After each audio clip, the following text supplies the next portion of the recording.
ड्रग्सचं फार मोठं रॅकेट ह्या देशामध्ये वाढलेलं आहे, याची आपल्याला जाणीव आहे.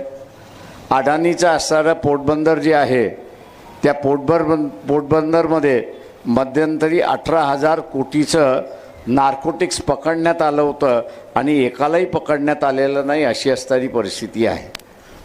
तेव्हा हे सरकार नव्या पिढीला नशेकडे घेऊन चालले अशी असणारी परिस्थिती आहे. त्यांना नोकऱ्या देण्याच्या ऐवजी, त्यांच्या हाताला काम देण्याच्या ऐवजी त्यांच्या हातामध्ये ड्रग्स वाटपण्याचं काम चाललेलं आहे. हे आपल्याला मान्य आहे का, हे आपल्याला ह्या निवडणुकीमध्ये ठरवावं लागणार आहे. आम्ही असणाऱ्या शास्त्राला विचारतो की 18,000 कोटीचा असणारा ड्रग्स तो पोटबंदर बंदरामध्ये उतरण्यात आला होता, तो कोणाचा होता? तो कुठल्या बोटीतून आला होता? त्या बोटीचा मालक कोण आहे? तो आलेला ड्रग्स कोणासाठी होता? याची असणारी उत्तरं द्या.